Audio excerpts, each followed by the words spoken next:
Imagine, just picture yourself standing on the docks in Belfast, Mm. like 1910, right? Thank you. And the air is just thick with coal smoke. Oh, yeah. And like the sounds of hammers pounding on steel.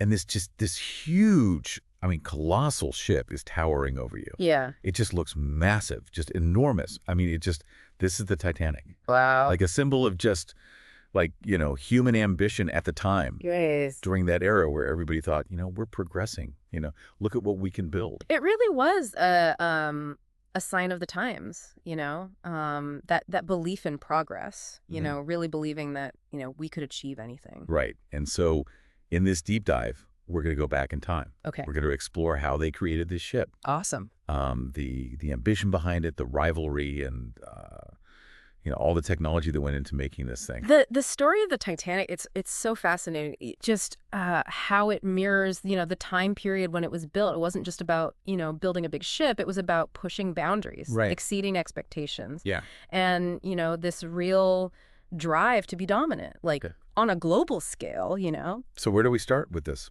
Well, I think we start with a rivalry. It's a real battle for supremacy, transatlantic travel, Right. huge burgeoning industry at the time.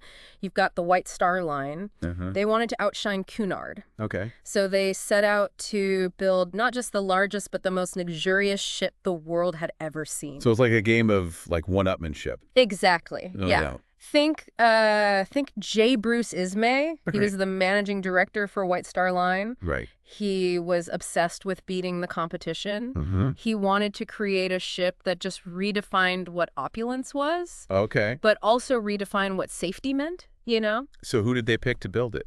They picked Harland and Wolff, a shipbuilding firm run by Lord Peary. Okay. They chose Belfast, Ireland as the place to build it. Belfast, Ireland. What made them choose Belfast for this? Well, at the time, Belfast was a major shipbuilding center. Right. They had highly skilled workers, state-of-the-art facilities. I mean, the Harland and Wolff shipyards, they were huge, like massive, just a symbol of just like industrial power. They were known for building incredible ships. So we have ambition, rivalry, and this expertise in Belfast. Now, paint me a picture.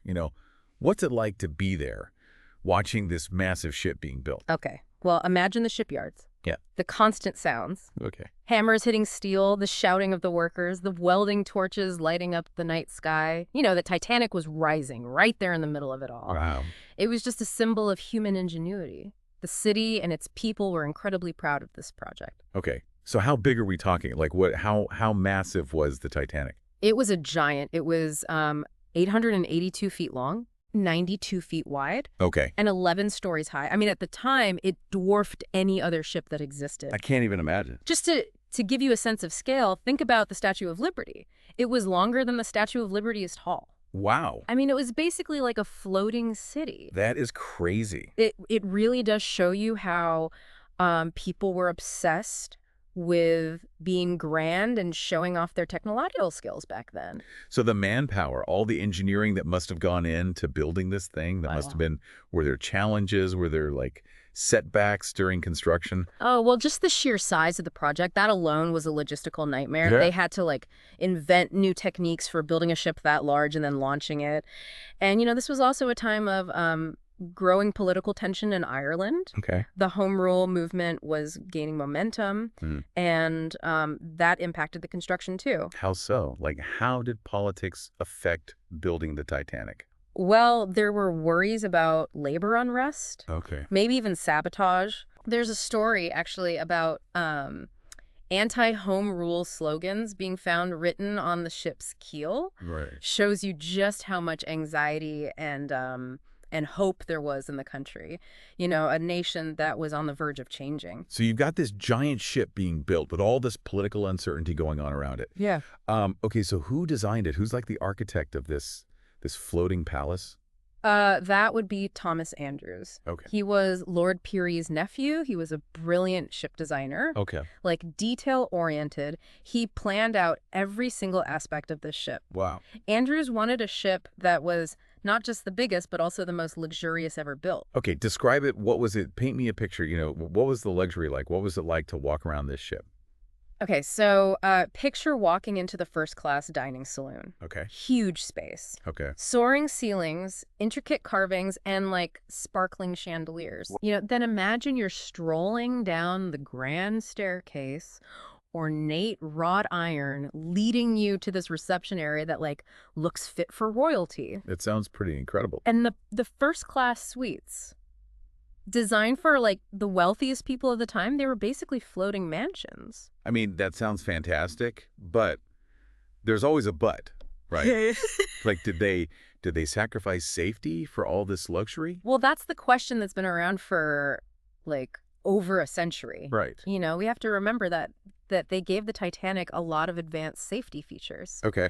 And at the time, people really thought that this ship couldn't sink. Really? Yeah. Wow. Like it had a double bottom, Okay. 15 watertight compartments, and even automatic doors that could seal off different parts of the ship if water started getting in. Okay, so they weren't totally ignoring safety, it sounds like. No, not at all. They actually, the Titanic had more lifeboats than the rules required at the time. Yep. But, and this is important, it still didn't have enough lifeboats for everyone on board. All the passengers and crew, I mean. Okay, knowing what happened, that's pretty chilling to think about. Why not enough lifeboats? Was it just to save money? It's not that simple. Yeah. This was the era of like incredible technological advancement. And Right. a lot of people, they truly believed these big ships couldn't sink. Like they had so much faith in what they could build. So almost like overconfident.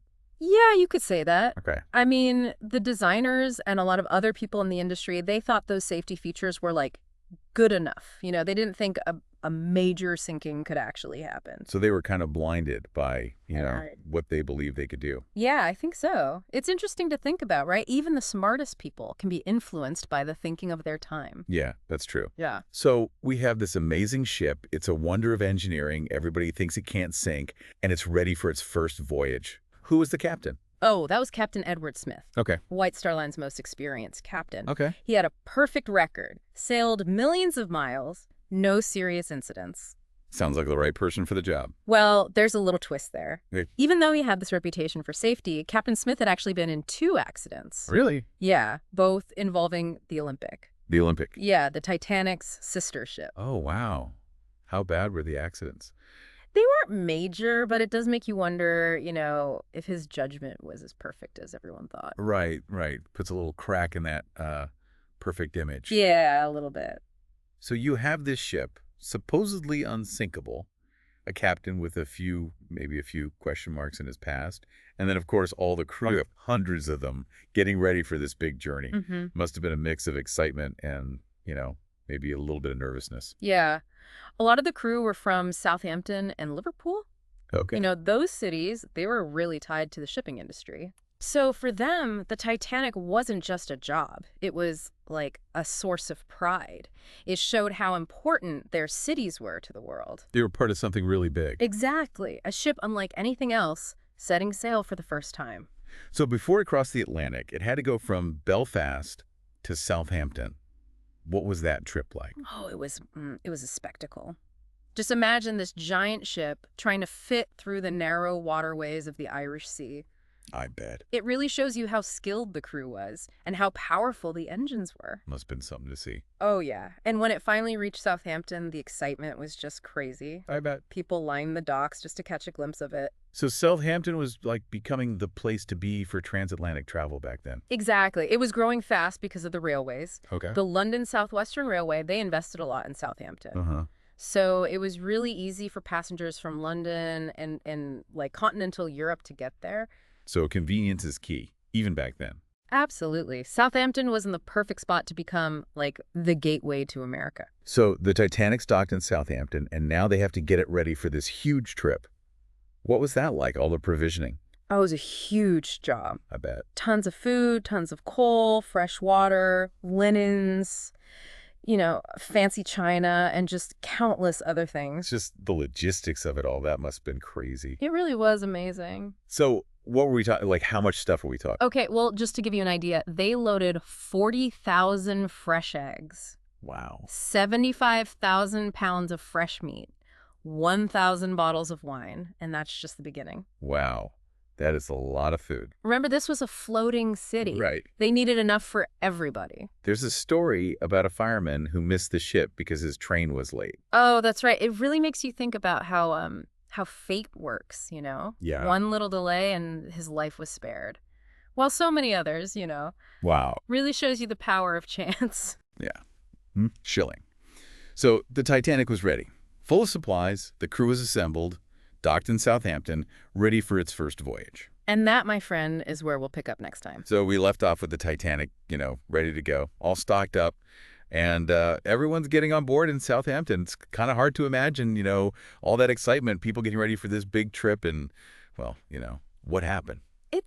It really is a strange contrast to think about, All that optimism, the grand plans, and then, well, the tragedy, and the passengers themselves, their stories. I mean, it's really like a snapshot of society back then. Okay, yeah, let's talk about that. Who were these people getting on the Titanic? Well, you had the super rich, of course. Right. First class. I mean, it was like a who's who of the Gilded Age. Millionaires, industrialists, the top of the social ladder. Like, imagine rubbing shoulders with the Astors, the Guggenheims, while you're, sipping champagne on deck. Talk about luxury.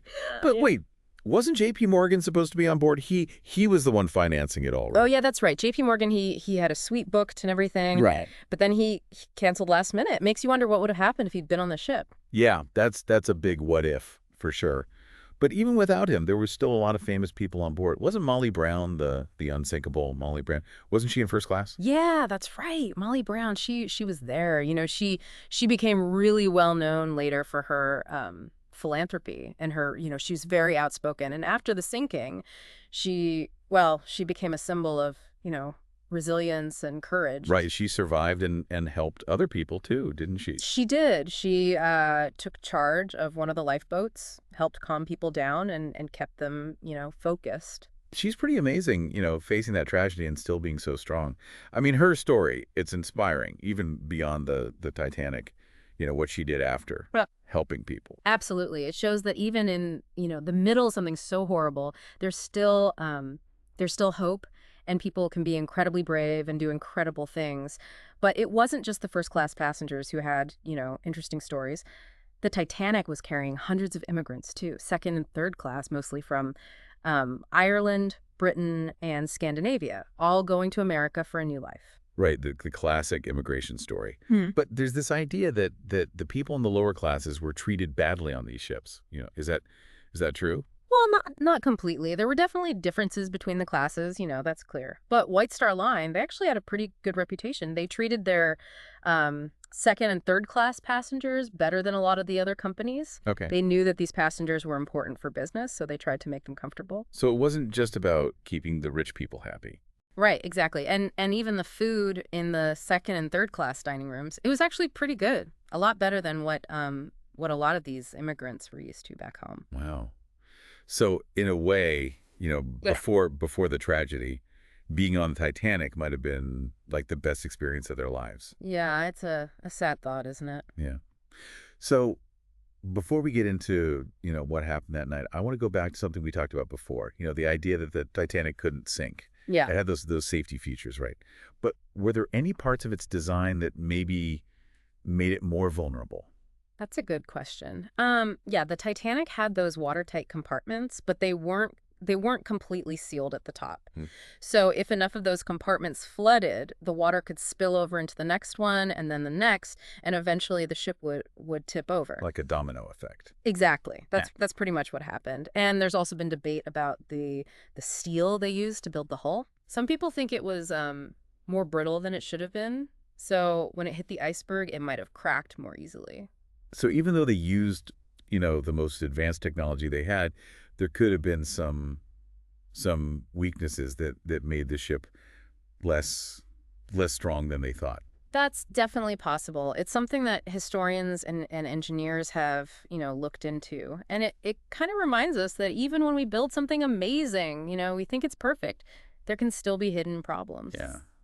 It kind of makes you think about how people thought back then, Yeah. They were so sure of their technology that they could, control nature. Yeah, I think that's part of the lesson of the Titanic, progress is important, but we have to be careful and we have to think about the risks. It's about finding a balance, yeah, between pushing forward and being cautious.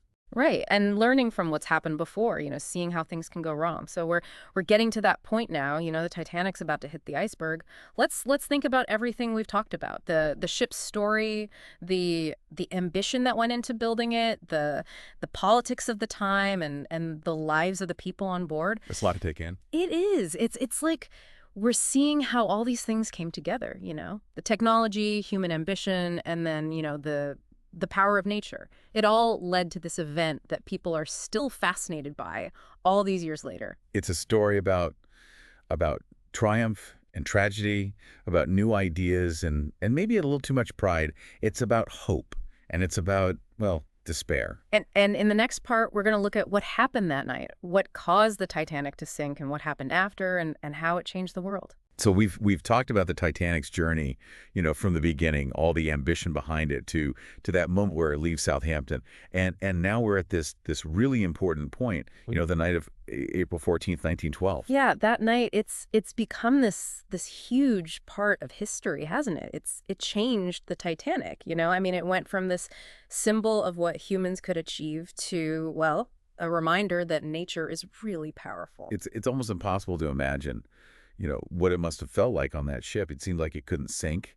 And then, it hits an iceberg. Yeah.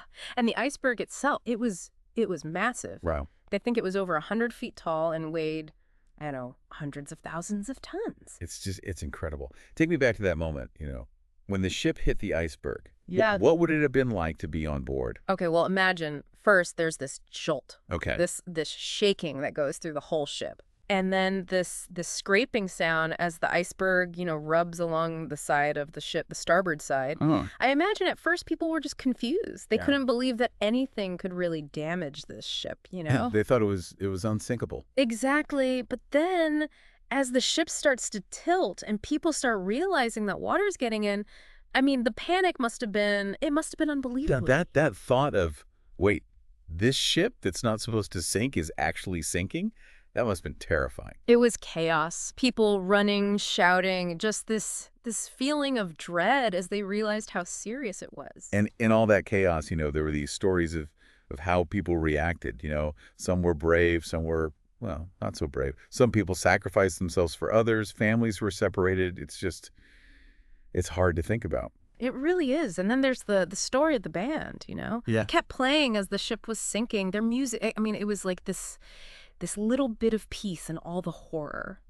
It shows how strong the human spirit can be, even in those moments. Yeah, it's almost hard to imagine the music playing while this tragedy is unfolding around them. Yeah. And then there are the survivors. Yeah. The people who managed to get off the ship before it sank.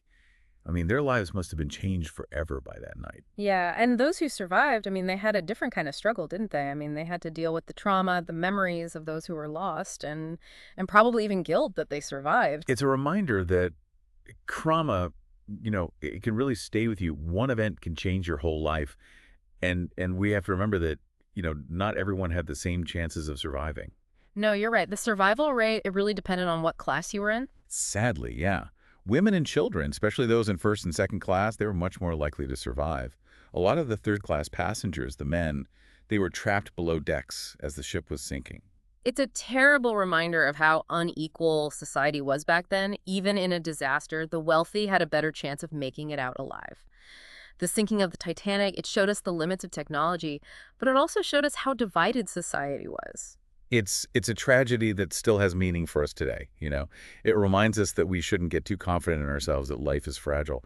So what happened after the sinking? How did the world react? Well, the world was stunned. I can imagine. So many lives lost. A ship that everyone thought was unsinkable going down. It was a shock everywhere. There were investigations, inquiries. People wanted to know what went wrong and who to blame. Was anyone held accountable? Captain Smith, who went down with the ship, he became a symbol of, well, heroism and responsibility. J. Bruce Ismay, the managing director of White Star Line, he survived, but he was criticized a lot for putting speed ahead of safety. It's a reminder that leaders, they have a big responsibility, especially when something like this happens. But, even with all the blame and the sadness, there was also this push for change. You're right. The sinking of the Titanic, it led to major changes in safety regulations for ships. People realized how important it was to make sure passengers were safe, that something like this could never happen again. So what were some of the biggest changes they made? One of the most important was that all ships had to have enough lifeboats for everyone on board. Right, that makes sense. They couldn't just assume a ship wouldn't sink anymore. They also made rules about lifeboat drills and how to watch out for icebergs in the shipping lanes. So the Titanic, even though it was a terrible tragedy, it really did lead to positive changes. It forced people to look at what went wrong and try to make things better. Exactly. The Titanic story, it's about loss, but it's also about learning from our mistakes and trying to build a safer world. As we finish this deep dive into the Titanic, I'm struck by how huge this project was, Hmm.